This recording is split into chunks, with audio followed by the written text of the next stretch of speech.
Would you concede with me that not all of this money was going to pills at this point in time? No. All this stolen money. No, I doubt that it was. Okay. And it was being used to support your wealthy lifestyle. Well, I haven't looked at all these documents to know exactly what was being spent where, but here's what I do know.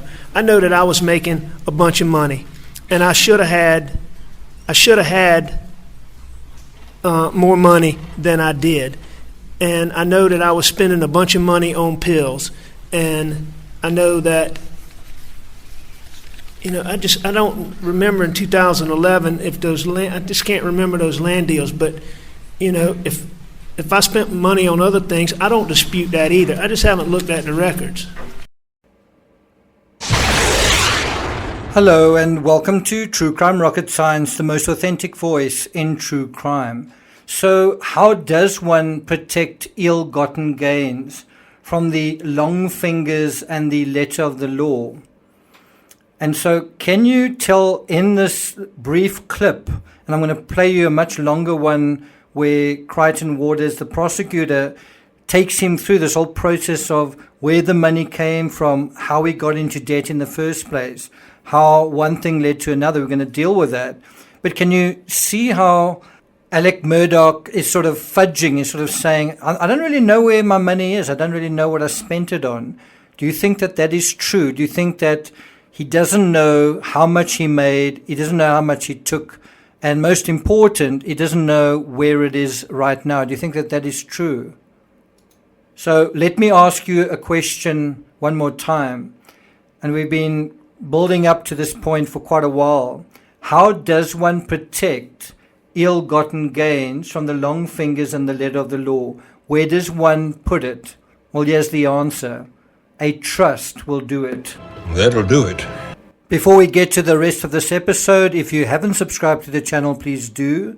If you're new to True Crime Rocket Science, I am fairly educated in economics. I've got a degree in economics, also studied law at university to third year level. I've sat in on criminal cases, criminal murder cases, advised prosecutors, several, on an extemporary basis.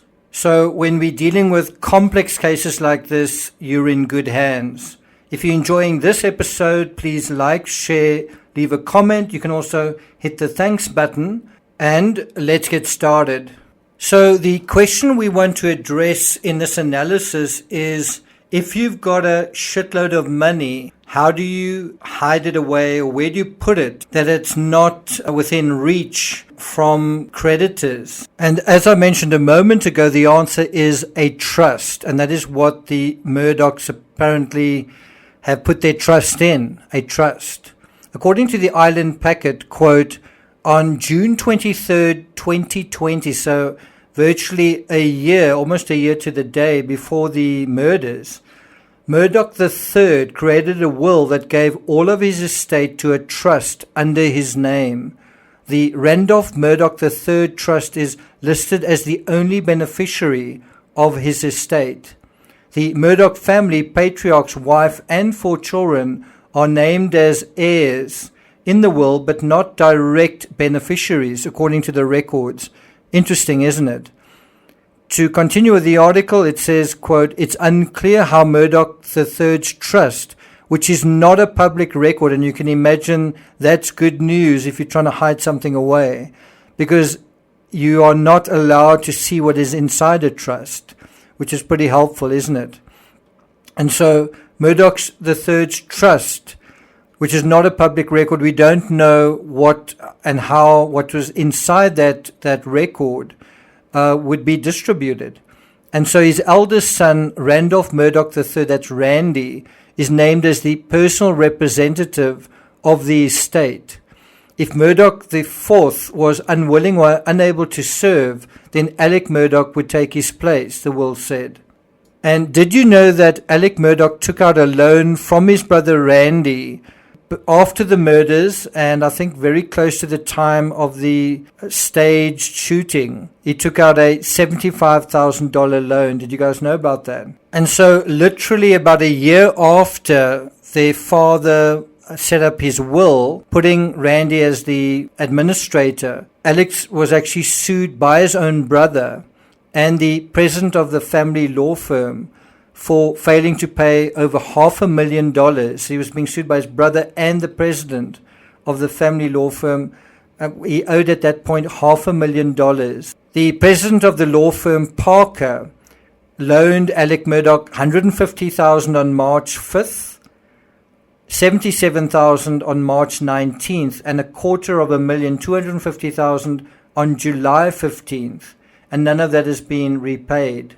Just days before Alec Murdaugh attempted to stage his own murder in that roadside event, that was September 4th, Alec approached Randy and asked for a loan, as I said, of $75,000. Doesn't that give you an idea that perhaps he wanted to delay having to pay that back because of almost the gaslighting that, oh, his life's in danger kind of thing? And Alec Murdaugh's explanation to his brother was that he needed a loan to cover an overdrawn bank account that he had already written other checks for, which made that bank account more overdrawn. So can you see how he was sort of robbing from Peter to pay Paul? At the time, Alec Murdaugh asked for money to be deposited into his checking account, but he didn't reveal his poor financial condition. Instead, he promised he would repay the money to his brother within 30 days. Do you think that happened? Well, shortly after that, despite all the other money that has disappeared down the Murdaugh quagmire, he has also been suspected of embezzling millions from the Peters, Murdaugh, Parker, Elstroth, and Detrick law firm, where he was a partner. But I think the thing that we've got to appreciate here, besides the intrigue, besides where certain money came from, is the clever financial and legal trickery going on here. And that is the marvelous thing about trusts. What goes in and what goes on inside of them is impervious to scrutiny. The law can't touch it, and it can't reveal the ebb and flows within it. So according to the article in the Island Packet, quote, Murdaugh IV was also appointed as the personal representative of Paul Murdaugh's estate after Alex Murdaugh, Paul's father, waived his right. This was just days before Alec Murdaugh was allegedly shot in the head in a botched murder-for-hire scheme. That's according to the Island Packet. And so you're also having a situation where Alec Murdaugh waives his right to his son's estate, and it then goes to Randy, and then one wonders whether doesn't it go kind of into the trust.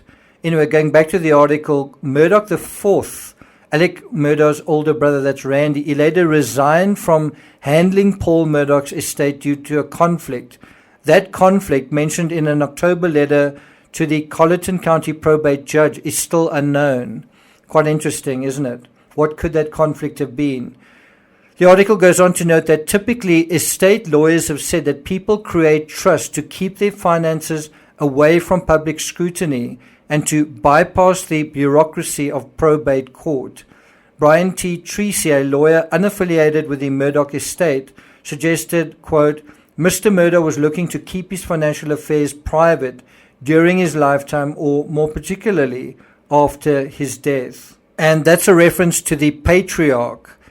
Don't you think that's also, and bear in mind he was a lawyer, that's also the strategy of the other Murdaughs? And now let's listen to how Crichton Waters deals with the money train when he cross-examines Alec Murdaugh on the stand. Around the time that this was going on, did you have some land deals that were going bad? That had gone bad? Which 2008, 2009, 2010, 2011? I think those had happened a little bit before that, but I had some land deals that certainly had problems. And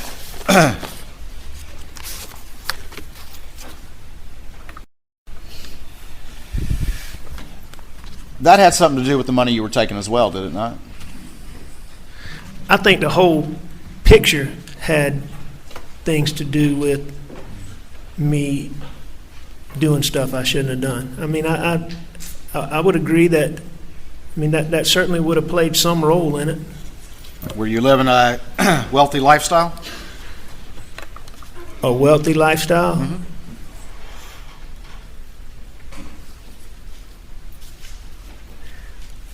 Probably. I mean, we were living whatever lifestyle, probably. Would you characterize your lifestyle as wealthy?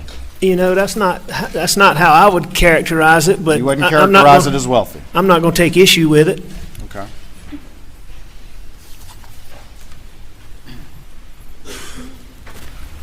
Around this time, were you making more than $1 million a year? Around what time? 2011. Yes. 2012. Yes. And you were still stealing money as well, correct? Yes. Can we at least agree that that's a lot of money? Over $1 Never million. mind, it's fine. Okay. I think there's no question that's a lot of money. Okay, good. We can agree on that. That's a lot of money, correct? I feel like we're struggling here. Were you living a wealthy lifestyle? Objection to the statement, Your Honor. Were you living a wealthy lifestyle? I just don't know what you mean by wealthy. You Is know, this a hard question, Mr. Murdaugh? well, it's hard for me to know exactly what you want. You know, and it depends. I was spending money that wasn't mine, that I shouldn't have. I think that, you know, we lived a lifestyle. I don't have an issue if you want to call it wealthy. All right. Would you concede with me that not all of this money was going to pills at this point in time? No, All this stolen money? no, I doubt that it was. Okay. So, do you see how it starts fairly harmlessly? Alec Murdaugh is making a fair amount of money. He engages in a bad land deal, then another bad land deal, and then he's in some financial difficulty.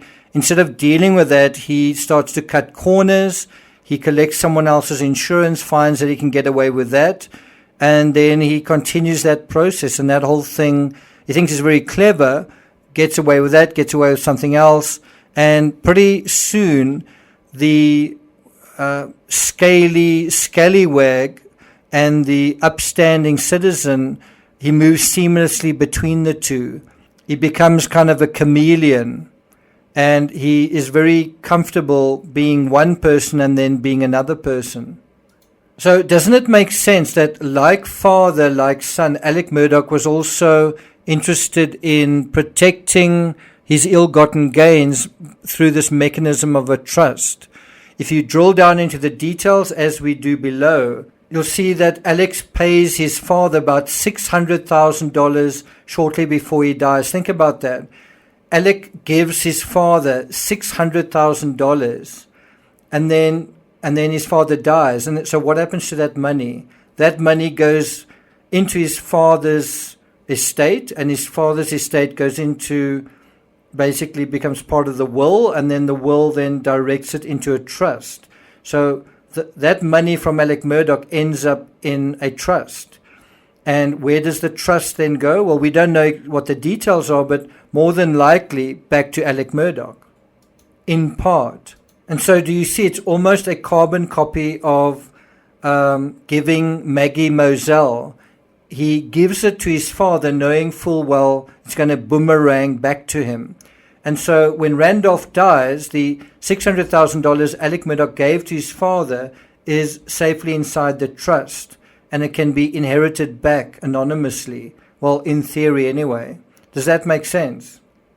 According to the Island Packet, quote, on September 13, 3 months after Murdaugh III's death, Palmetto State Bank, headquartered in Hampton, filed 2 separate creditor claims against Murdaugh III's estate, totaling more than $935,000. A creditor claim is a legal filing that says a personal entity owes another personal entity a debt.